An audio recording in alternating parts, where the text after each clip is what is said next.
너는 마음을 다하고 여호와를 신뢰하고 내 명철을 의지하지 말라. 너는 범사의 그를 인정하라. 그리하면 내 길을 지도하시리라. 아멘. 오늘도 우리와 함께 계시는 주님을 찬양합니다. 주님께 우리의 마음을 온전히 올려드리는 주일 예배가 되시기를 주의 이름으로 소원합니다. 우리 함께 찬송할 때 오랫동안 모든 죄 가운데 빠질지라도 우리가 주님의 사랑을 회복하고 그 믿음으로 나아가기를 소원합니다. 우리 함께 박수치면서 힘차게 찬송하겠습니다.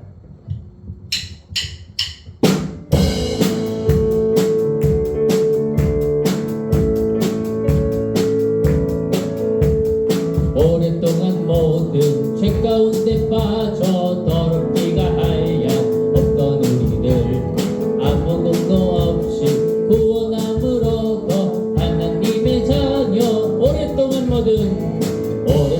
모든 죄 가운데 빠져 더럽기가 하얀 없던 우리들 아무 공도 없이 구원함을 얻어 하나님의 자녀 지금 되었네. 주의 그 사랑 한량없도다. 찬송할지어다. 예수의 공로 주의 그 사랑 한량없도다. 찬송할지어다. 오랫동안 모든 죄 가운데 빠져 더럽기가 하얀 없던 우리들 아무 공로 없이 구원함을 얻어 하나님의 자녀 지금 되었네. 주의 그 사랑 한량없도다. 찬송할지어다. 예수의 공로 주의 그 사랑 한량없도다. 찬송할지어다. 예수의 공로 주의 보혈로서 정결하게 씻겨 죄악에서 떠난 몸이 되었고 세상 근심도 한 곳에서 지니 하나님의 빛이 영화롭도다. 주의 그 사랑 한량없도다. 찬송할지어다. 예수의 공로 주의 그 사랑 한량없도다. 찬송할지어다. 예수의 공로 죄의 깊은 잠과 큰 세상의 꿈을 벗어 깨어나라. 나의 친구여 은혜 받을 날과 구원 얻을 때가 지금은 세상에 선포되었네. 주의 그 사랑 한량없도다. 찬송할지어다. 예수의 공로 주의 그 사랑 한량없도다. 찬송할지어다. 죄의 깊은 잠과 큰 세상의 꿈을 벗어 깨어나라. 나의 친구여 은혜 받을 날과 구원 얻을 때가 지금은 세상에 선포되었네. 주의 그 사랑 한량없도다. 찬송할지어다. 예수의 공로 주의 그 사랑 한량없도다. 찬송할지어다. 주의 그 사랑 한량없도다. 찬송할지어다. 예수의 공로 주의 그 사랑 한량없도다. 찬송할지어다. 주의 그 사랑 한량없도다. 찬송할지어다. 예수의 공로 주의 그 사랑 한량없도다. 찬송할지어다. 예수의 공로. 할렐루야. 주님의 그 사랑은 한량이 없으십니다. 그 사랑에 감사하며 은혜로 나아가시길 축복합니다.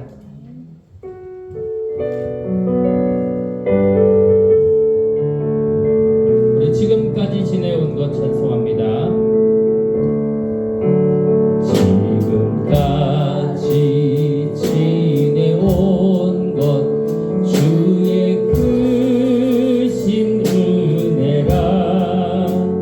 한이 없는 주의 사랑 어찌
일어나셔서 우리 두 손 높이 들고 우리 왕이신 나의 하나님을 찬양하겠습니다.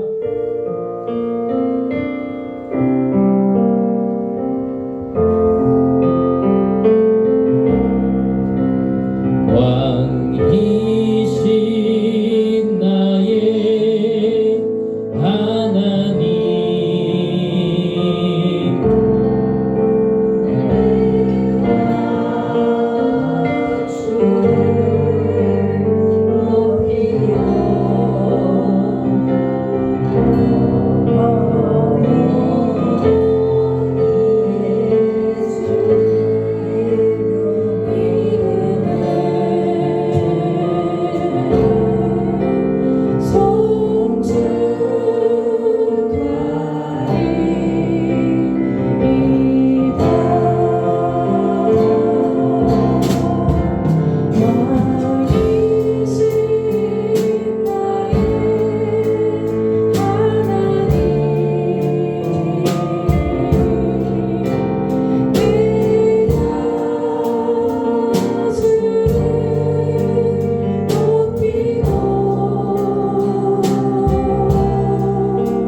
사도신경으로 신앙 고백하겠습니다. 전능하사 천지를 만드신 하나님 아버지를 내가 믿사오며 그 외아들 우리 주 예수 그리스도를 믿사오니 이는 성령으로 잉태하사 동정녀 마리에게 나시고 고난을 받으사 십자가에 못 박혀 죽으시고 사흘 만에 죽은 자 가운데서 다시 살아나시며 하늘에 오르사 전능하신 하나님 우편에 앉아 계시다가 저리로서 산자와 죽은 자를 심판을 하시리라. 성령을 믿사오며 거룩한 공예와 성도가 설교한 것과 죄를 사여 주신 것과 몸다이 산 것과 영원히 산 것을 믿사옵나이다. 아멘. 자리에 앉아주시기 바랍니다.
우리 주님이 가르쳐주신 기도를 우리 함께 합독합니다. 시작. 하늘에 계신 우리 아버지여, 이름이 거룩히 여김을 받으시오며 나라가 임하시오며 뜻이 하늘에서 이루어진 것 같이 땅에서도 이루어지이다.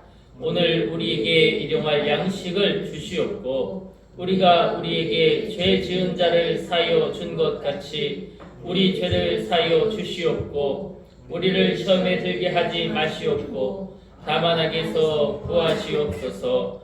나라와 권세와 영광이 아버지께 영원히 있사옵나이다. 아멘. 우리 교회 소식을 나눕니다.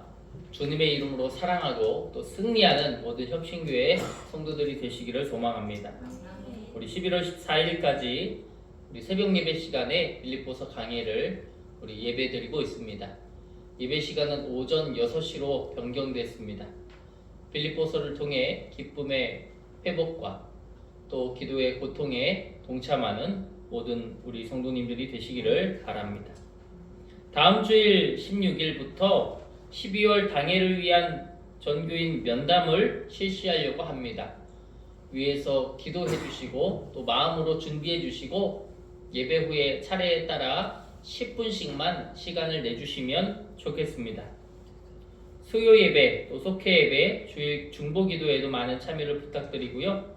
또 다음 주일 강림절 성경 필사를 위한 신청을 받도록 하겠습니다.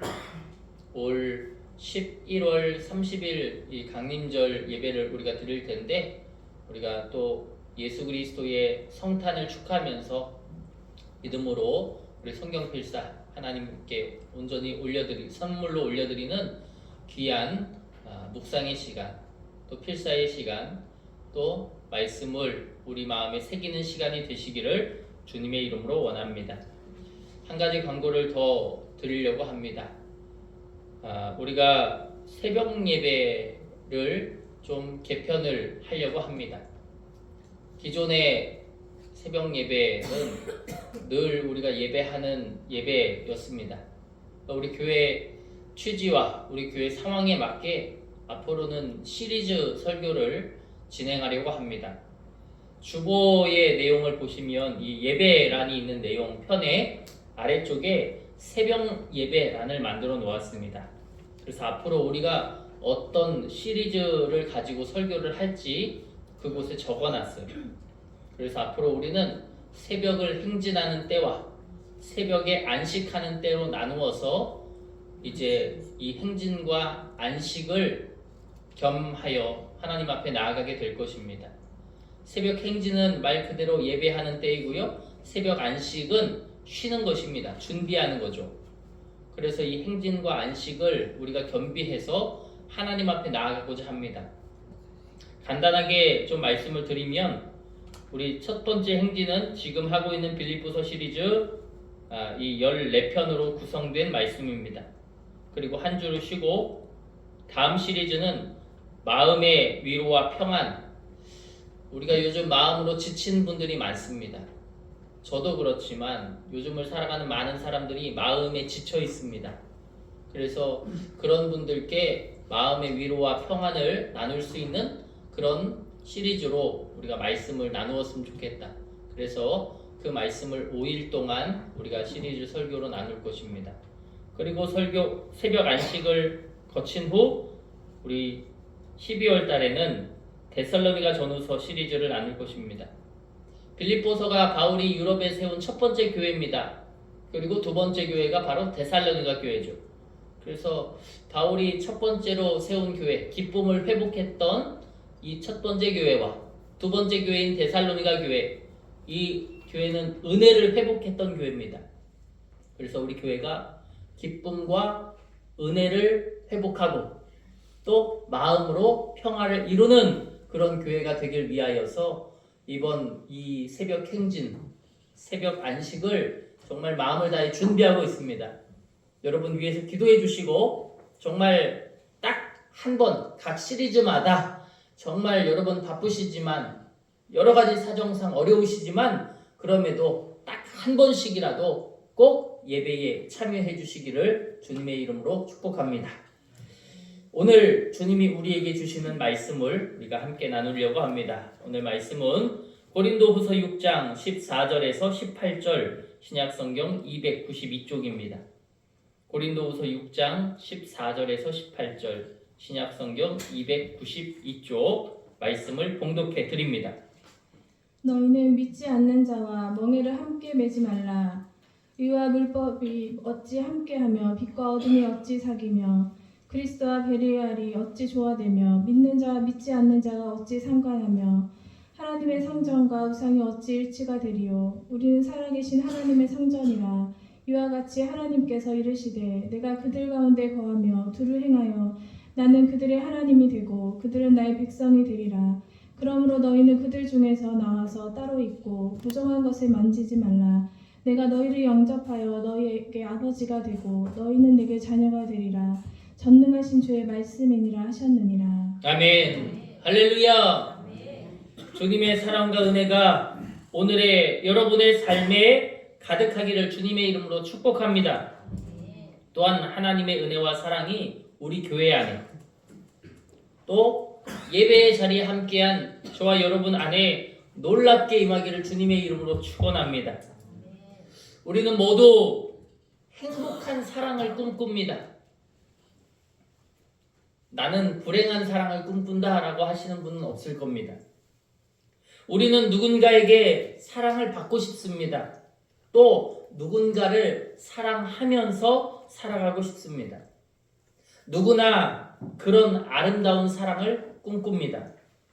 그러나 문제는 그 사랑의 기준이 어디에 있느냐에 따라 꿈꾸는 그 사랑을 우리가 차지할 수도 있고 놓칠 수도 있다라고 하는 것입니다.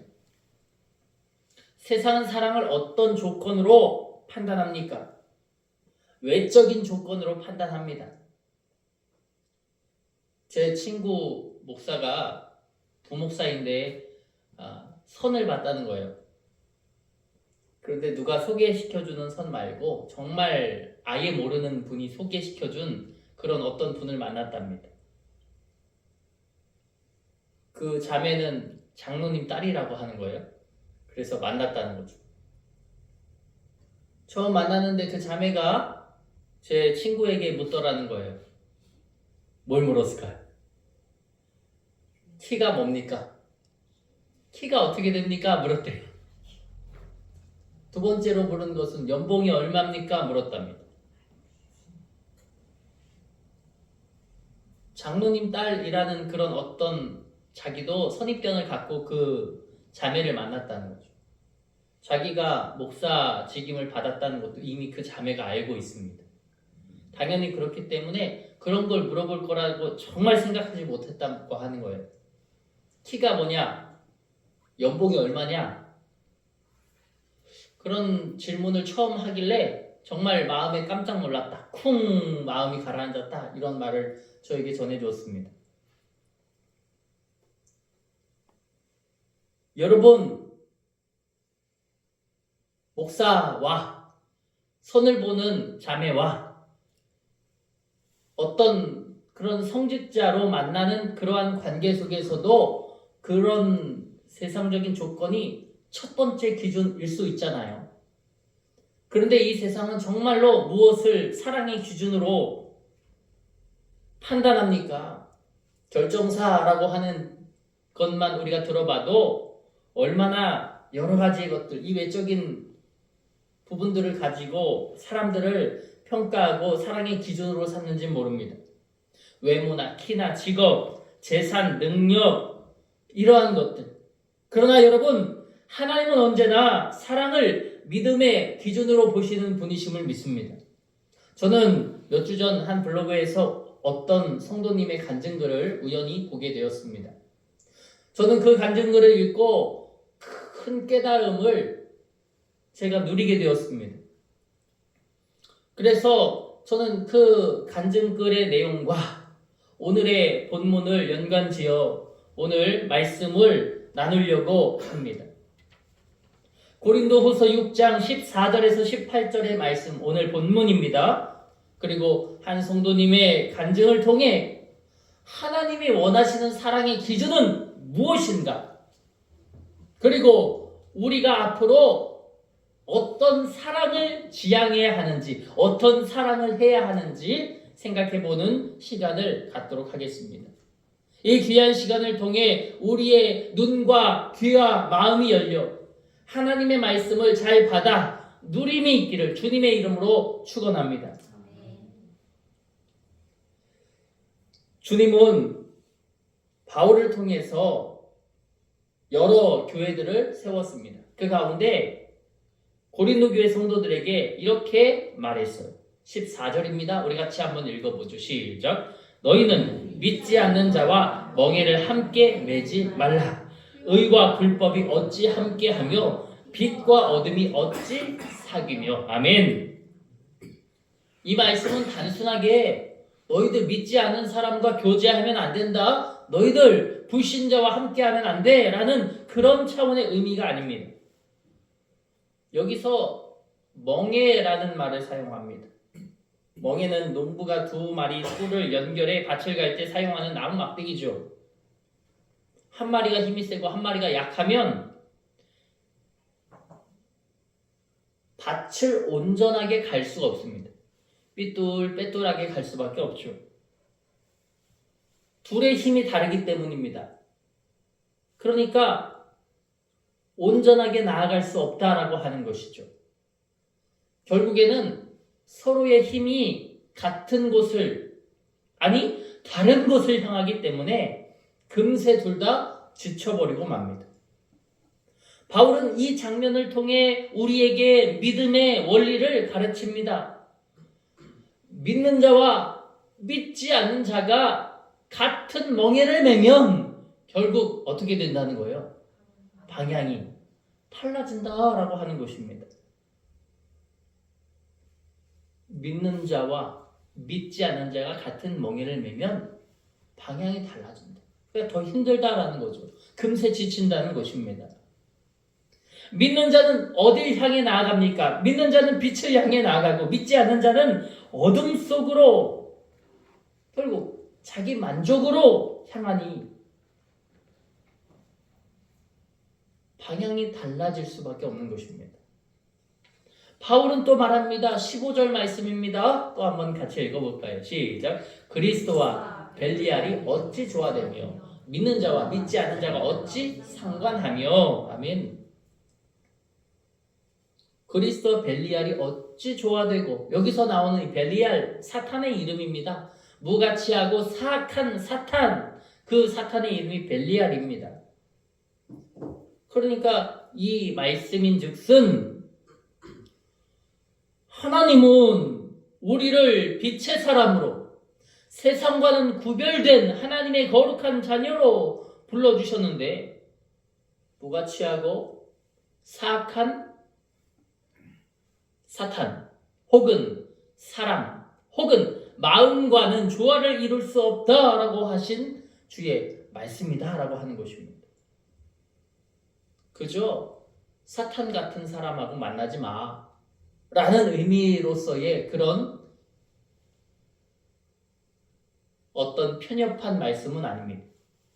내가 그 사탄이 될 수 있습니다. 내가 세상을 지향하는 기준을 가졌다면, 내 사랑하는 아들이 결혼을 한대요. 그래서 여자친구를 데리고 왔네요.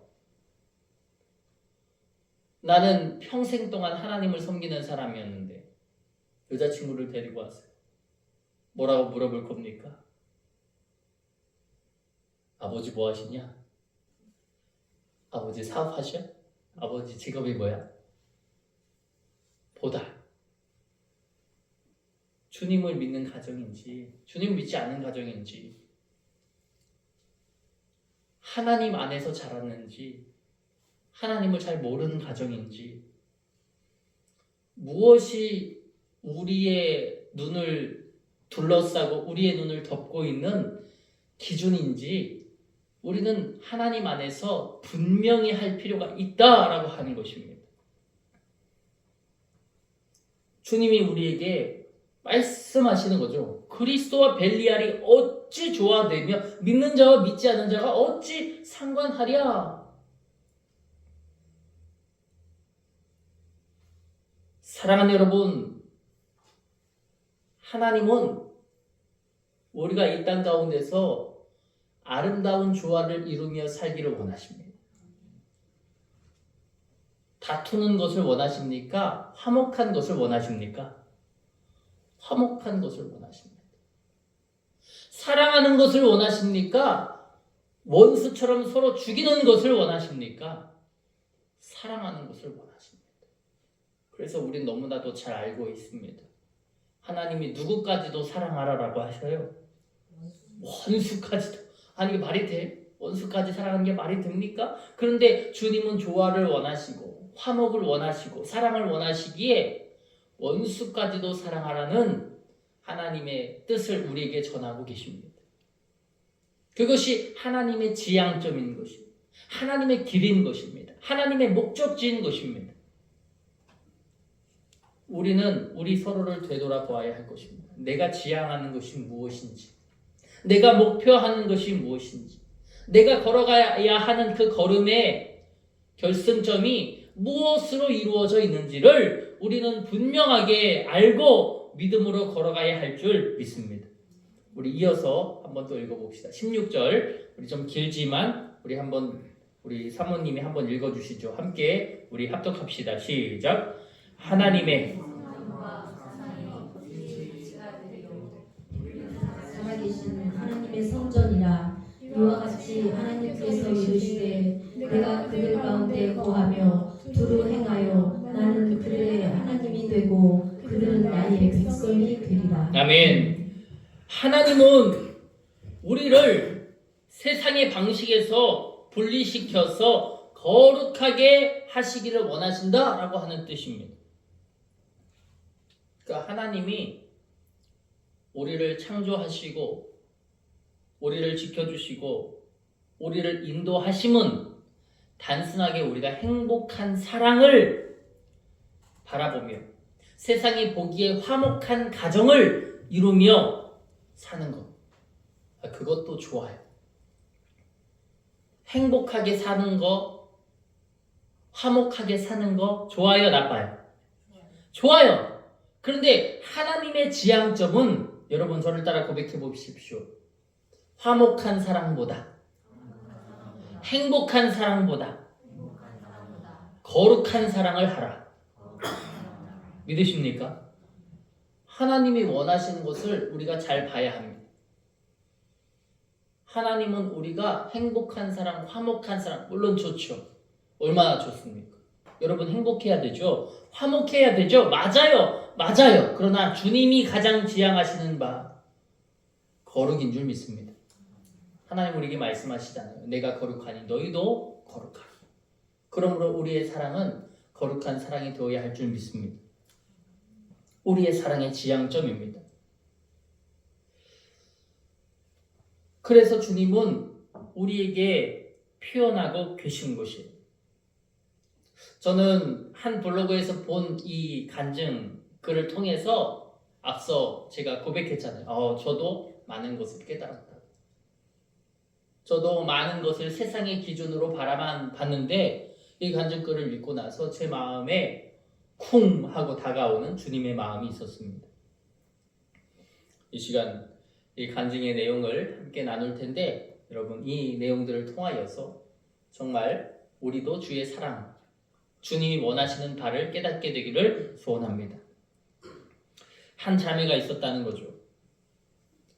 그녀는 어느 날 정말 첫눈에 반한 한 남자를 만납니다. 그 남자는 운동으로 다져진 튼튼한 몸에 잘생긴 얼굴에 큰 키에 너무나도 매력적인 그런 사람이었습니다. 거기에 매너도 얼마나 좋은지 완벽한 거예요. 다른 사람들도 서로 부러워할 만한 그런 멋진 사람이었다고 합니다. 그런데 딱 한 가지 걸리는 것이 있었어요. 그 사람은 교회를 다니지 않았습니다. 한 번도 교회를 가본 적이 없다고 했습니다. 그러나 그녀는 연애할 때 그가 그렇게 생각했다는 거죠. 괜찮아. 결혼하면 내가 바꿀 수 있어. 괜찮아. 결혼하면 내가 분명히 바꿀 수 있을 거야. 약속도 받아냈습니다. 결혼하면 같이 교회도 가주기로 했어요. 걱정하지 말라고.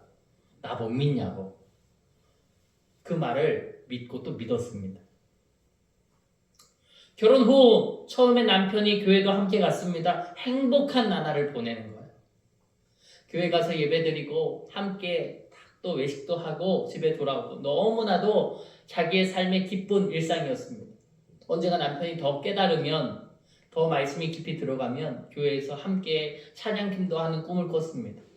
교회에서 함께 전도도 하는 꿈을 꿨습니다. 아이들도 가르치는 그런 꿈을 꿨습니다. 그러나 점점 시간이 흐르자 남편은 점점 시들해지는 거죠. 끝내 작은 그 마음의 불씨마저 사라졌습니다. 그 마음마저 닫혔습니다. 그러다 보니 교회는 늘 뜨거운 감자가 되는 것입니다. 계속해서 다툼의 대상이 되는 것입니다. 남편은 교회에 대해서 극심하게 반대하였습니다. 그러니까 자매님의 마음마저 흔들릴 수밖에 없는 거죠. 그 반대와 반발은 특히 주일만 되면 더 극심해지는 거예요. 토요일 밤부터 그 극심한 반발이 시작됩니다. 마음이 너무나도 괴로운 거죠. 어제 나와 이렇게까지 싸웠는데 너 아침에 또 주일 예배 갈 거야? 주일 예배 드리러 간다고 하는 그 말만 하면 더 격분하여 화내는 거예요. 교회 가지 못하도록 막아 세우는 거예요. 자매의 아버지는 목사님이고 자매의 오빠도 목사님이고 자매의 작은 아버지도 목사님이고 자기의 가족이 거의 대부분이 다 목회자 집안인 거죠. 교회를 안 가면 떨린 마음을 진정할 수 없는 그런 자매였다는 겁니다. 그런데 교회를 가지 말라고 하니까 심장이 두근두근 하더라는 거죠.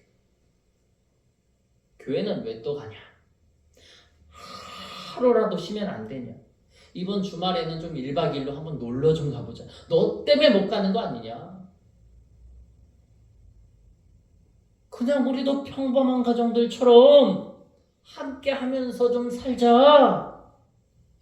그런 말들이 반복되면서 부부의 마음이 어땠을까요? 점점 멀어져만 가는 거예요. 교회가 갈등의 대상이 되니 나는 이 교회를 끊어버릴 수가 없는데 남편은 저렇게 반대를 하니까요. 결국엔 뭐 또 다른 여러 가지 문제들이 있었을 테지만 그 간증의 내용글엔 그런 내용은 없었어요. 끝내 이혼에 이르게 되었다고 합니다. 이혼 후 자매는 무너졌다는 거예요. 그러나 그 무너짐의 자리는 이윽고 세워짐의 자리로 회복되었다고 합니다. 무너짐의 자리를 훌훌 털어버리고 하나님께로 돌아갔기 때문이에요. 그녀는 성전에 가서 눈물로 기도했습니다. 하나님, 왜요? 왜 내게 이런 일이 일어났습니까? 처음에는 주님께 원망도 했습니다. 그런데 그때마다 회개하는 마음이 들었다는 거예요.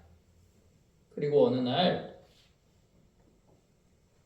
주님을 사랑한다고 고백하면서 내가 세상의 조건만 보고 결혼한 것 같습니다 라고 하는 그런 마음이 그 마음에 들었다고 합니다. 제 마음을 용서해 주세요 기도했다고 하는 거예요. 그때 그 자매가 느낄 수 있도록 하나님이 그에게 말씀하셨다고 합니다. 이렇게 우리 한번 사랑하는 내 딸 같이 한번 읽어볼까요? 시작. 사랑하는 내 딸아, 내가 내게 준 눈은 외모를 보기 위함이 아니라 나의 마음을 닮은 사람을 보라고 준 것이다. 그 전까지 한 번도 들린 적이 없는 하나님의 메시지가, 하나님의 말씀이 그의 귀에 들리는 거예요. 뭐라고 하셔요? 사랑하는 내 딸아, 내가 너한테 왜 눈을 줬는지 알아? 그건 외적으로 모든 것을 판단하라고 준 게 아니야. 세상적으로 모든 것을 바라보라고 준 게 아니야. 나의 마음을 닮은 사람이 되라고, 나의 마음을 닮은 사람을 보라고 준 것이야. 여러분, 그녀는 깨달았습니다. 사랑은 내가 만드는 것이 아니라 하나님 안에서 세워져야 된다는 것을 그녀가 깨닫게 됐다라고 하는 것이에요. 저는 바로 이 깨달음이 오늘 본문 믿지 않는 자와 멍에를 함께 하지 말라는 이 본문의 말씀의 의미라 깨달음이 왔어요. 세상의 조건은 화려하죠. 그러나 믿음의 기준이 없으면 어떠한 관계라도 그 관계는, 그 사랑은 오래 향하지 못합니다. 금세 지쳐버리고 마는 것입니다. 시간이 흘러서 자매가 다니고 있던 교회에 한 남자가 새로 등록을 했다고 합니다. 그는 키도 작고요, 외모도 평범하고, 세상의 기준으로 보면 자기가 옛날에 생각했던 어떤 이상을 생각하면, 이상형을 생각해보면 전혀 그 남자는 매력적인 사람이 아니었다는 거예요. 그런데 그의 말에는 온유함이 있고, 그의 눈빛에는 평안이 있고, 그의 삶에는 예수님의 향기가 났다고 합니다. 무엇보다도 그 남자는 기도하는 사람이었다고 하는 것입니다. 말보다는 행동으로 신앙을 보여주는 신실한 형제였다고 합니다. 그녀는 그를 보면서 문득 깨달았다는 거죠. 나는 하나님을 사랑한다고 하면서 왜 세상의 기준으로 사람을 선택했을까? 나는 하나님을 사랑한다고 했었는데 왜 하나님의 눈이 아닌 세상의 기준과 세상의 눈으로, 세상의 마음으로 사람들을 선택해 왔을까? 저는 이 글을 보면서 많은 깨달음이 되었어요. 친구를 사귀는 기준이 무엇입니까? 꼭 이것이 결혼 대상, 아내와 남편, 이런 대상, 이러한 차원을 넘어서서 우리가 세상을 살아가는 기준이 무엇입니까? 나는 하나님을 사랑한다고 하는데 왜 내가 보는 눈은 다 세상의 기준이냐? 이 말이죠. 왜 내가 세상의 기준을 가지고 이 땅을 살아가느냐 하는 것입니다. 내가 진짜 하나님을 사랑하는 것이 맞느냐라고 하는 것입니다. 왜 나는 좋은 차를 보면 와 멋지다. 지난번에 저희 아내와 대전을 가는데 저쪽에서 정말 비싼 8억도 넘는 차가 뱅 지나가는 거예요. 제가 아내 보고 뭐라고 합니까? 여보 저거 봐. 저 차 8억도 넘는 차다. 신기해서 눈으로 샥 보는 거죠. 왜 그것이 제게 기쁨을 줄까? 여보 저거 봐. 저거 얼마나 좋은 건 줄 알아. 지난번에 우리 성도님들 몇 분에게도 그런 얘기 드렸는데, 어느 장례식장에 갔는데 어떤 아주머니께서 가방을 쫙 하고 여기 그 탁자에 올려놓으셨어. 그 샤넬에 1,000만 원도 넘는 가방 쫙 올려놓은 거. 제가 저희 아내한테 여보 저거 봐. 저거 1,000만 원도 넘는 가방. 저분 누구야? 저분 뭐 하시는 분이야? 왜 제 기준이 8억짜리 좋은 차, 1,000만 원도 넘는 가방, 왜 그것을 보면서 좋아하는 눈이 왜 제 눈이 되었는데? 사모님 따주세요. 세상의 기준으로 사람을 선택했기 때문에, 세상의 기준으로 모든 것을 바라봤기 때문에 그런 것이 아닙니까? 저와 여러분이 다 그러하지 아니합니까? 하나님보다 더 큰 다른 무엇인가를 우리가 우상으로 삼았기 때문에, 하나님보다 다른 것을 더 나의 가치로 삼았기 때문이 아닙니까?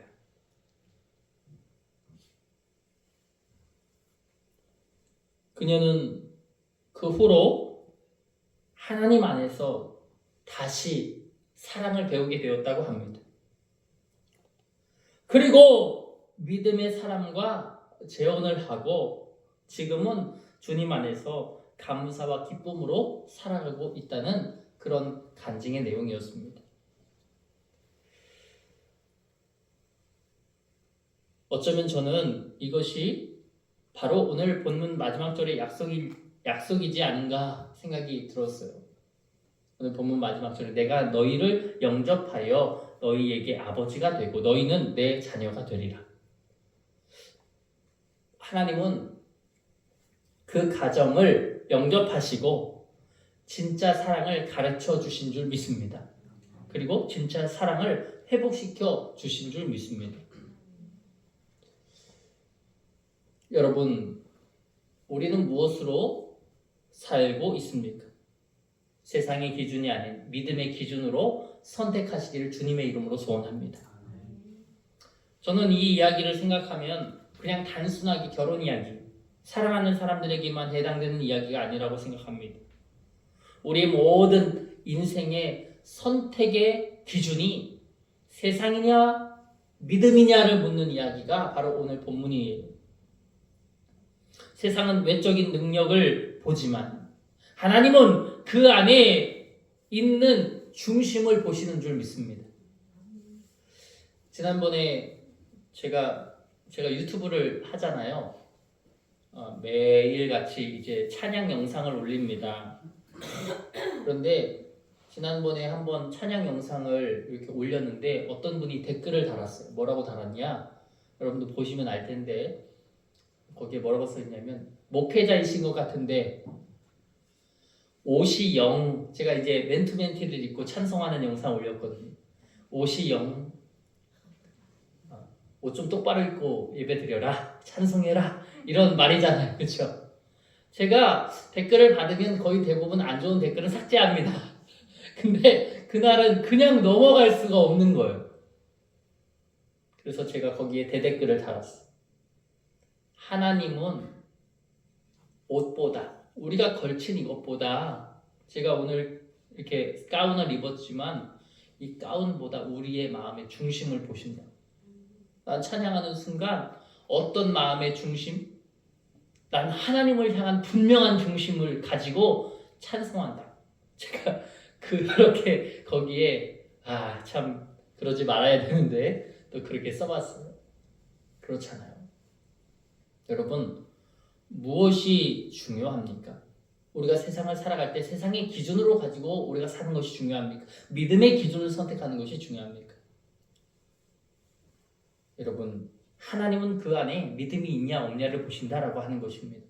우리가 너무 잘 아는 말씀이죠. 사무엘상 16장 7절에 사람은 외모를 보거니와 여호와는 뭘 본다? 중심을 보시느니라. 하나님이 보시는 것은 믿음의 중심입니다. 그리고 그 믿음의 중심을 가진 사람과 함께 할 때 내가 또 그 믿음의 사람이 될 때 그 길은 결코 흔들리지 않는다라고 하는 것입니다. 그러므로 우리는 오늘 예와의 한 자매의 간증을 통해서 우리 안에 큰 깨달음이 있게 되기를 바라고요. 또 하나, 우리는 세 가지 적용점, 믿음의 교훈을 좀 깨달아 가야 할 것입니다. 첫째로, 믿음의 방향을 같이 해야 할 것입니다. 같은 멍에를 매려면 같은 방향을 바라봐야 합니다. 같은 힘을 주어야 한다라고 하는 것이죠. 하나님을 향하지 않은 마음은 결국 분열을 가져옵니다. 하나의 방향을 바라볼 수 있도록 우리는 분명하게 서로를 위하여 기도해야 할 것입니다. 나와 내 아내가 한 마음이 아니라면 한 마음을 위하여 우리는 끊임없이 기도해야 할 것입니다. 끊임없이 무릎으로 나아가야 할 것입니다. 그 기도의 고통에 참여할 때 하나님께서 그 기도에 응답해 주실 줄 믿습니다. 저는 요즘 생각해요. 우리가 기도 새벽 행진에 대해서 말씀을 좀 들을 때마다 또 이 말씀을 제가 묵상할 때마다 이 새벽 예배 이거 쉽지 않다. 저도 제가 전도사 때 사역할 때 제가 사역했던 교회는 1부, 2부, 3부 새벽 예배가 있었습니다. 1부 5시, 2부 6시, 3부 7시, 1부, 2부, 3부 새벽 예배가 있는 거예요. 그럼 저는 제가 아내한테도 그런 얘기 했지만 저는 전도사 때 1부, 2부, 3부 새벽 예배를 다 갔습니다. 제가 기도하는 거 너무 좋아요. 제가 기도하는 자리를 너무 즐거워해요. 전 기도하는 사람이라고 제가 자부하며 살았어요. 그런데 제가 혁신교회 와서 제가 가장 힘든 게 뭐라고 하나만 꼽으라고 하나만 꼽고 빼라고 하면 전 새벽 예배를 빼고 싶어요. 너무 힘든 거야. 그땐 다 같이 기도할 수 있는 성도들이 있었어요. 성도들이 안 와도 30명, 40명, 50명 새벽 예배 그렇게 기도하니까 기도가 힘이 든 줄 몰랐어. 그런데 우리의 새벽 예배 너무 힘든 거야. 하나를 빼라. 새벽 예배다 뺄래. 새벽 예배만 없어도 목회가 편할 것 같아. 제 마음이 그렇게 악해진 거죠. 게을러진 거죠. 세상의 기준을 바라보게 된 것이죠. 믿음의 방향을 잃어버리게 된 것이죠. 그래서 이 방향을 다시 회복하고자 새벽 행진은 특별하게 하나님 앞에 나갑니다. 하나님이 구름 기둥으로 그들 이스라엘에 함께 하셨을 때 그들이 전진했거든요. 구름 기둥이 생기면 그들은 전진하는 거예요. 구름 기둥이 멈추면 그들은 서는 거예요. 불 기둥으로 역사하실 때 그들은 쉼을 얻는 거예요. 할렐루야. 하나님의 뜻을 쫓아야 되겠다. 내 생각 내 뜻대로 말고 하나님의 마음 하나님의 생각으로 나아가야 되겠다. 새벽 예배를 열심히 준비해야 되겠다. 주일 설교 준비하듯이. 이 주일 설교 제가 맨날 설교문을 이렇게 적습니다. 설교문 다 이게 설교문인데 설교문을 늘 적습니다. 새벽 예배 너무 간단하게 예배를 준비해 버리는 거예요. 이래서는 안 된다. 새벽 예배도 주일 예배 준비하는 것만큼 열심을 가지고 준비해야 되겠다. 새벽 예배는 영상을 찍지 않습니다. 그러니까 대충 넘어가는 거죠. 안 되겠다. 영상을 찍자. 제가 영상을 찍으면서 저는 우리 여기 계신 우리 성도님들을 보면서 설교를 하지만 여러분도 아실 거예요. 제가 유튜브 하나 이렇게 콘텐츠 하나씩 올리면 900명, 1000명 이렇게는 보잖아요. 그렇죠? 전 1000명 앞에서 설교하고 있다고 생각합니다. 저 그렇게 믿고 준비하는 거예요. 예전에는 다른 교회 목사님들이 설교한 것들을 좀 인용하기도 했는데 인용하면 표절입니다. 그래서 지금은 인용하지 않습니다. 왜요? 영상으로 올려야 되니까요. 저는 여기에 모든 사활을 걸었습니다. 믿음의 방향을 바로잡기 위해서입니다. 여러분, 우리가 어떻게 살겠습니까? 대충 그냥 세상의 기준으로 여러분 믿음의 방향을 똑똑히 하시기를 주님의 이름으로 축복합니다. 하나님 그 사람을 사용하십니다. 두 번째로 사랑은 전도의 도구가 아닙니다. 저는 그 말에 참 큰 마음을 받았는데 내가 결혼하면 바꿀 수 있어. 아마 저와 여러분도 그런 생각을 해보신 분이 있을 겁니다. 그러나 여러분 그 생각은 착각입니다. 내가 바꿀 수 있는 것이 아닙니다. 변화는 언제 찾아옵니까? 오직 인간의 설득이 아니라 성령의 역사로 변화가 임한다는 사실을 믿으시길 소원합니다. 또한 세 번째, 하나님의 중심의 선택이 진짜 행복을 만든다는 사실을 기억하시기 원합니다. 외적인 조건은 시들어집니다. 그러나 믿음의 사람은 날마다 새로워집니다. 하나님 안에서 꿈을 꾸기 때문이죠. 그 사랑은 환경을 넘어 평안을 주는 사랑입니다. 지금 현재 우리의 상황과 처지는 서로 다릅니다. 다 다르잖아요. 그러나 그럼에도 불구하고 우리의 선택의 기준이 믿음이 되고 하나님 중심이 되면 앞으로의 미래는 충분히 달라질 수 있음을, 아름다운 미래를 만들 수 있음을 믿습니다. 여러분, 믿음의 기준을 가지고 살아가시기를 주님의 이름으로 축원합니다. 말씀을 정리합니다. 우리 함께 결단했으면 좋겠습니다. 하나님이 세우신 사랑으로 살겠다고 결단했으면 좋겠습니다. 하나님은 여러분이 세상의 눈이 아닌 믿음의 눈을 선택하고 사랑하기를 원하십니다. 하나님의 중심의 사랑은 외모가 아니라 성품을 보고 조건이 아니라 헌신을 보고 감정이 아니라 하나님 뜻을 따르는 사랑인 줄 믿습니다. 오늘 이 말씀을 통해서 우리는 하나님께 이렇게 고백할 수 있기를 바랍니다. 우리 함께 빨간 글씨 함께 같이 우리 마음을 다해서 우리 마음에 새기며 함께 고백합시다. 시작. 주님, 세상의 조건이 아닌 믿음의 기준으로 사랑하게 하소서. 내 삶의 모든 관계 속에서 주님의 뜻이 우선이 되게 하옵소서. 아멘. 여러분, 이 고백이 저와 여러분의 고백이 되고 우리의 결단이 되시기를 주님의 이름으로 바랍니다. 그럴 때 우리의 사랑은, 우리의 가정은, 우리의 관계는, 우리의 삶은 흔들리지 않고 하나님께서 친히 세우신 복된 걸음으로 열매 맺게 될 줄 믿습니다. 세상의 조건보다 믿음의 기준으로 살아가는 우리 혁신교회 또 이곳에 모인 모든 성도들이 되시기를 주님의 이름으로 축원합니다.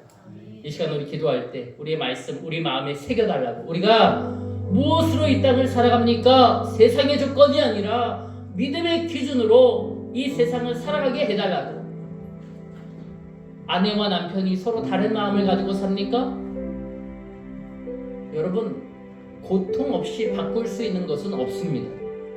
그렇잖아요.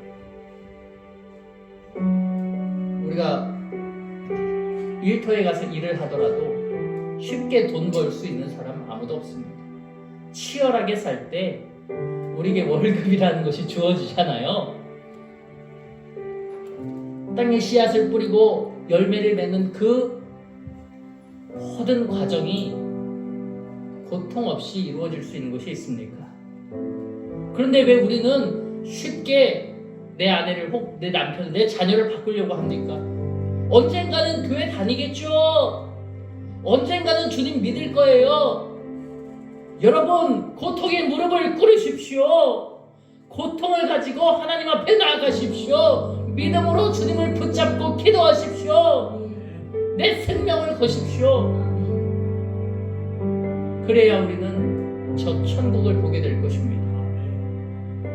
우리 함께 기도할 때 주여 믿음의 결단을 가지고 믿음의 눈으로 주님을 바라보게 해달라고 함께 기도로 나아갑시다.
일어나셔서 우리 결단의 찬양으로 나갑니다.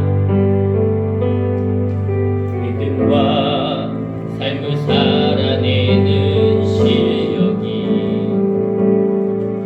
너무나 다른 내 모습을 볼 때에 이 모습도 주가 사랑하실까? 자신 없는 내 모습 주님 앞에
주의 선하심 나 노래하네.